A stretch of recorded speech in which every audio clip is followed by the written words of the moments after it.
ایک آدمی بہار کا اور کرناٹک کا ایک آدمی جڑا ہوا ہے اور بار بار میرے خلاف FIR درج کرنے کی کوشش کرتا ہے. آج تک میں نے اپنے گھروں میں نہیں بتایا, اپنے قوم کے لوگوں کو نہیں بتایا, اپنے محلے کے لوگوں کو نہیں بتایا کہ نہیں بتاؤں گا, میرا معاملہ میں خود سلجھ لوں گا, میرا معاملہ میں خود سمجھ لوں گا, کسی کو نہیں بتایا ہوں. کرو میرے ساتھ جو کرنا ہے. میں جامعہ سلفیہ میں موجود ہوں, میرے پاس لیٹر آیا کہ آپ اس جگہ پہ نہیں ہے, آپ جامعہ میں پڑھائی نہیں کرتے ہیں, آپ تو دوسرے جگہ میں رہتے ہیں, آپ کاہے لوگوں کو بیوقوف کر سکتے ہیں, کاہے لوگوں کو بیوقوف بنا.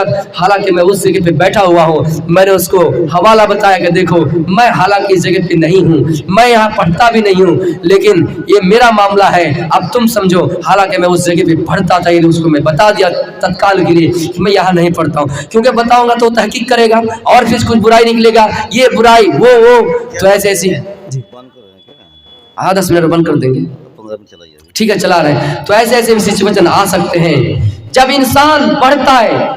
نوجوانوں آپ کو نصیحت کر رہا ہوں, آپ کسی بھی میدان میں اتریے گا, لوگ آپ کو پیچھے کرنے کی کوشش کریں گے.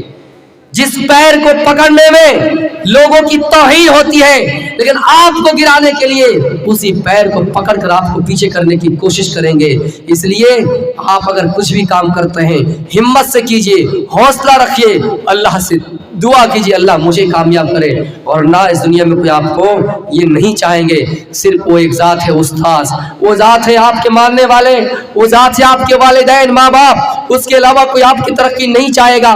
آپ کو ہر دم گرانے کی کوشش کی جائے گی. اس لیے آپ سنبھل جائیے اور سترک رہیے. اور کچھ تاریخ کا آئینے میں بتا رہا ہوں کہ دنیا میں دیکھیے اللہ کے رسول صلی اللہ علیہ وسلم کو نبوت ملی, اس کے بعد جب یہ معاملہ کس کے پاس, ورقہ بن نوفل کے پاس لے گیا, تو ورقہ بن نوفل نے کہا اے اللہ کے رسول, اس وقت رسول نہیں بنا, اے محمد اگر آپ اس دنیا میں زندہ رہیں, میں بھی زندہ رہوں, تو میں آپ کی مدد کرنے کی کوشش کروں گا, لیکن ایک بات یاد رکھنا, آپ کی قوم آپ کو بستی سے نکال دیں گی, آپ کی قوم آپ کو ملک سے نکال دیں گے.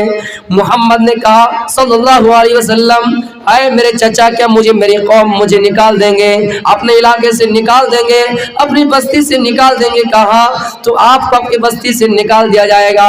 آپ ہجرت کرنے پر مجبور ہوئے یا نہیں؟ تو میرے بھائیو, یہ پیشین گوئی کی ورقہ بن نوفل نے کس لیے نکالا گیا آپ جانتے ہی ہیں. کیا محمد صلی اللہ علیہ وسلم نے لوگوں سے زمین مانگی تھی؟ کیا محمد نے کسی کے اوپر اتیاچار کیا تھا؟ کیا کسی کے اوپر ظلم کیا تھا؟ نہیں. بس یہی وجہ تھی, یہی کارن تھا کہ آپ لوگوں کو ایک اللہ کی طرف بلاتے تھے, وداعیا الی اللہ, لوگوں کو ایک اللہ کی طرف بلایا کرتے تھے, آپ لوگوں کو حق بات بتایا کرتے تھے. اس زمانے میں بڑے بڑے لوگوں کو جیل کے اندر ڈالا گیا. امام ابن تیمیہ رحمۃ اللہ علیہ کو جیل میں ڈالا گیا, امام مالک کو بھی لوگوں نے اتنا مارا. میرے بھائیوں اتنا یاد رکھیے گا, جب بھی کوئی کچھ کرنا چاہے, جب بھی کوئی دین کو پھیلانا چاہے, ان کے ساتھ ایسا ہی سلوک کیا جاتا ہے. ہندوستان کے اندر چاہے جیسا بھی وہ انسان تھا, جیسا بھی وہ عالم تھے, آپ دیکھ رہے ہیں کیسے سازشوں کے شکار ان کو جیل کے اندر ڈالا گیا.